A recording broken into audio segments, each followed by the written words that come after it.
That's true. All right. Welcome back. We were just talking about how mistakes are like the best thing ever, and I make them on purpose, although this one I totally didn't. Sharon said this is like the serialized version of Hangouts, which I love. So anyway, I'm going to go to the next question, which is, I guess I should just read it verbatim. I was unemployed for several years, and with my endless hours of free time, I thought I'd be one step closer to accomplishing my writing goals. It started off great, but soon became my own worst enemy. My progress slowly declined into fear and loathing of the page and myself. Recently, I started a new job, and it's giving me back some structure and perspective. I want desperately to write again, but I'm hesitant at every turn. How do I fall back in love with my writing? How do I find my confidence again when I'm not sure I had it to begin with? I know in my logical brain, I just need to show up and put in the time. But how do I get that fragile, non-logical side of me to cooperate? It's a great question. Because, I think that probably 95% of writers feel that. I'm kind of a jerk because I don't most of the time. And there's a really simple secret that, like, if you want to be a jerk like me, just do this, because really it works.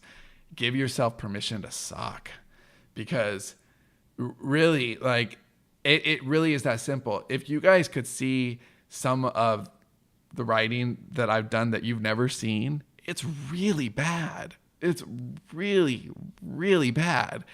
And that's okay. I think one of my co-writers, Rachel, she's working on children's stuff with me. She just finished the book on writing this last weekend by King, and her best takeaway from the book is what I think is the best takeaway from the book, which is write with the door closed. Who cares? It's just you. Like, you don't have anything to prove anybody else. Just write the very best book that you can, and who cares? And know that when you come back, it'll get better. There's roughly speaking, I write everything at least 3 times and sometimes 4. Ideally, if I'm being honest, I should write everything 4 times. I don't, because I write too much. My work would be better if I was willing to write 4. But I think for the incremental jump in quality, which I wish I could do, I feel like I would lose too much momentum, because it's like a whole nother project that I couldn't do if I added another.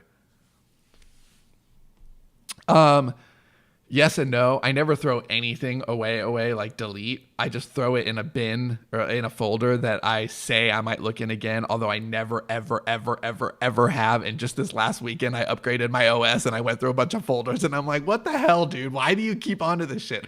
It's like, I'll get on my mom for having piles in real life, but I'm totally willing to have piles in my digital life. And it's okay. It's not real, but it is real, you guys, because it anything that hangs on your brain and that you have to sort is clutter. You want as little clutter as possible. If you're never going to open a document again, throw it away, guys. I mean, be smarter than me. I'm telling you, like, I hang on to that stuff and it's so stupid.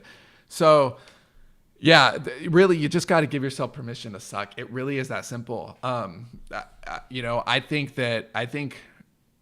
there is a certain amount of natural voice that makes me a strong writer, but a lot of it is just writing a lot. Like, a lot. I've written 4 million years in the last 4 words. 4 million words in the last 4 years minimum.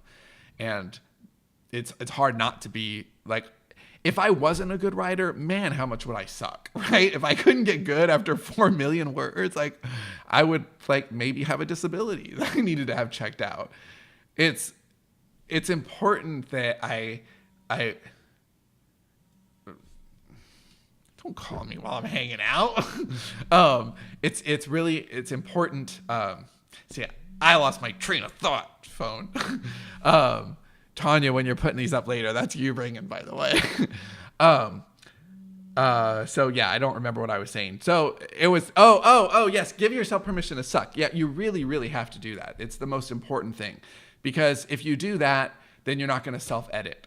Thinking like, oh, what if I'm not good enough? Like, it's so easy to fall down that rabbit hole, and it's way too high to the top. Like, don't do it, because you start thinking, and then you can't even write because you're editing every sentence as you go along. Is that really what I'm trying to say? Is that the best way to say it? Editing and writing are 2 different things. Writing is rewriting, but that doesn't mean you're rewriting during the rough draft. That rough draft should be, how fast can I get this out, and then get it out as fast as you possibly can. So when I write, I do write at least 3 times, and I call those raw, rough, and polish.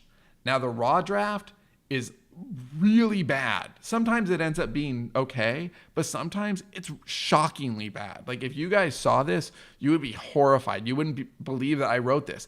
Like I know I've talked about this on the podcast, and Dave and Johnny both thought it was really funny. I will actually write, like if a character, I know, just because I know the rhythm of storytelling well enough, I'll get to a point and I'm like, okay, I need Desmond to say something heroic here, but I don't want to think about what that dialogue is. I just need to get to the next part of the story. In all caps, I will write, Desmond says something heroic here. And that is part of my raw draft. Then when I go back, I call that the rough draft, and I massage that in. I fill in a lot of the blanks. There's nothing like that in the raw draft, but some of the phrasing might be clunky, you know?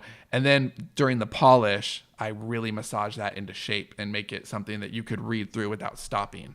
And ideally in my premium stuff, like this is Collective Inkwell, that stuff gets done 4 times, because then I read it out loud. And when I read it out loud, usually to my wife, I can catch some of the things that my eyes miss. And that's really important to me, because I don't care if I misplace a comma or 2. I care about the music. And there has to be music to the language when you read it out loud. And if there's not, if it doesn't feel good coming off my tongue, I feel like it needs another pass. So that out loud reading is really important. But just know that's 4 degrees removed. And there's often that final polish is so different than that first draft or that raw draft. And it's okay. That raw draft really can be terrible, and that's fine. Just go ahead, make it happen, and be comfortable with that. I think I'm going to try to slip in one more question here before I cut this one out. I'm having an issue focusing my thoughts and ideas. How do I, or should I be narrowing in one thought or direction at a time, or is my sporadic thinking a good thing? All right, dude, I am the wrong person to ask about like sporadic thinking. Really. I have like 94 things that I work on at a time. Having said that, I would be a lot more successful right now if I focused on one thing at a time. There's no doubt. So you have to make a decision, because you will be more successful if you work on one thing at a time. I promise you that. That's just math.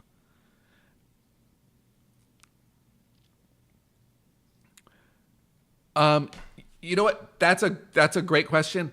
I'm going to finish this question up, cut it out, and then go to the next video. So that one, so basically, yes, focus on one thing if you want to be successful. Now for me, I'm willing to again, I'm playing the long game here, and my brain needs to be busy. Like if I'm only working on one thing, like I would be really happy if Dave could write 20 books at a time.